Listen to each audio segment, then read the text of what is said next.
ചീരക്കറി mix ചീരക്കറിയാണ്. ഇത് നിങ്ങൾക്ക് എല്ലാം അറിയാം.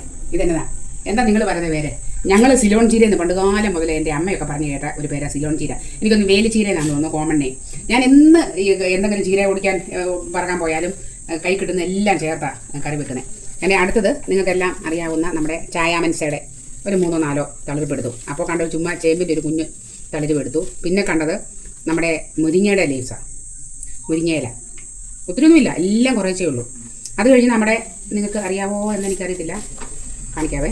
ഇത് എന്തോ വാടി രാവിലെ 8 മണിയാകുമ്പോൾ പറിച്ച് വെച്ചാൽ 8-9 ആയപ്പോൾ മഴയൊക്കെ കഴിഞ്ഞപ്പം എൻ്റെ കൃഷിയൊക്കെ എങ്ങനെയുണ്ടെന്ന് നോക്കാൻ വേണ്ടി പോയതാണ്. ഇതെന്നാണെന്നറിയോ? മണിത്തക്കാളിയുടെ നല്ല തളിർപ്പാണ്. പിന്നെ ഇതെല്ലാം നമ്മുടെ എന്നായത് നമ്മുടെ സാദാ ചീര, നല്ല സുന്ദരനായ സാദാ ചീരയുടെ തളിർപ്പ്. ഇനിയുണ്ടോ? ഇതും മണിത്തക്കാളിയാണ്. ഇത്രയൊക്കെ ഉള്ളൂ. പിന്നെ ഒരു കൊഴുപ്പച്ചീരയുടെ ഒരു തലയുണ്ട്. അപ്പോൾ ഇത്രയും ഐറ്റങ്ങൾ കൂട്ടിയാണ് ഇന്നത്തെ നമ്മുടെ ചീര. ഇദ്ദേഹം ഒന്നുണ്ട് കരിവേപ്പിൻ്റെ തണ്ട് ഓടിച്ചുകൊണ്ടാണ് പോകുന്നത്. അപ്പോൾ ഇങ്ങനെ മിക്സ് ചെയ്ത് നിങ്ങൾ ചീര വെക്കുമോ? എനിക്ക് വലിയ ഇഷ്ടമാണ് ഇങ്ങനെ മിക്സ് ചെയ്ത് ചീര വെക്കാനായിട്ട്. ഒരു ചീര തന്നെ ഞാൻ സാധാരണ വെക്കാറില്ല. എപ്പോൾ വെക്കുമ്പോൾ ഏതെങ്കിലും ഒന്ന് മിനിമം 2 എണ്ണമെങ്കിലും വെക്കും, അല്ലെങ്കിൽ ഒരു 3-4 വെറൈറ്റി ഒന്ന് ചേർത്തിട്ട്. നിങ്ങൾ അഭിപ്രായം പറഞ്ഞാൽ നിങ്ങൾ ഇങ്ങനെ മിക്സ് ചെയ്ത് ചീര വെക്കുമെന്ന് നിങ്ങളും പറയണേ.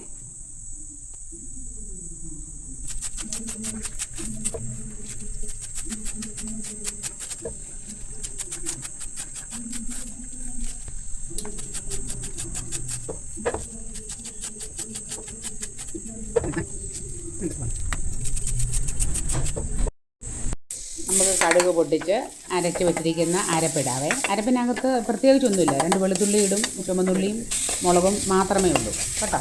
അത് നമ്മളൊന്ന് ചീനിച്ചട്ടിക്കകത്തുനിന്ന് എണ്ണയ്ക്കകത്തുനിന്ന് ചെറുകി ഒന്ന് ചൂടാക്കി എടുത്തിട്ട് കറിവേപ്പില ഇട്ടിട്ട് ഞാൻ ഉപ്പ് നീരാണ് ഒഴിക്കുന്നത്. ഞാൻ ഉപ്പ് പൊടി ഉപയോഗിക്കാറില്ല കേട്ടോ. ഉപയോഗിക്കും വല്ല അച്ചാറിനോ ഇങ്ങനെ വെള്ളം നീളാത്ത അങ്ങനെ എന്തെങ്കിലും മാത്രം. എന്നിട്ട് നമുക്ക് ജസ്റ്റ് ഒന്നുകൂടെ ഒന്ന് ചൂടാക്കി അരപ്പൊന്ന് ചെറിയ തോതിലൊന്ന് ആവി കയറി കഴിയുമ്പം അരിഞ്ഞ് വെച്ചിരിക്കുന്ന ഇലയിടാം. എനിക്ക് ചീരയില ഉണ്ടല്ലോ, അരിയുമ്പം നല്ല ചെറുതായിരിക്കണം, അങ്ങനത്തെ ചില നിർബന്ധങ്ങളൊക്കെ ഉണ്ട്. എന്നിട്ട് നമുക്കിതൊന്ന് അരപ്പുമായിട്ടൊന്ന് ചേർക്കാം. അടച്ചു വെക്കണ്ട, കാരണം ഞാൻ ചീരയില കഴുകി എടുത്തത് കൊണ്ട് ജലാംശമുണ്ട്. ഒരുവിധം ഒന്ന് കണ്ടോ വെന്ത് ഇത്രയുമായി കഴിയുമ്പം നമുക്ക് ഒരു മുട്ട പൊട്ടിച്ച് ഒഴിച്ചിട്ട് ചിക്കിയെടുക്കാം. തുറന്ന് വെച്ച് തന്നെ നമുക്ക് ചിക്കാം, ഒത്തിരി വെന്ത് പോകരുതേ. ഏതാണ്ട് നമ്മുടെ ചീരത്തോരൻ റെഡി. ഇനി ചോറിൻ്റെ കൂട്ടത്തിൽ കൂട്ടിയാൽ മതി, അടിപൊളി.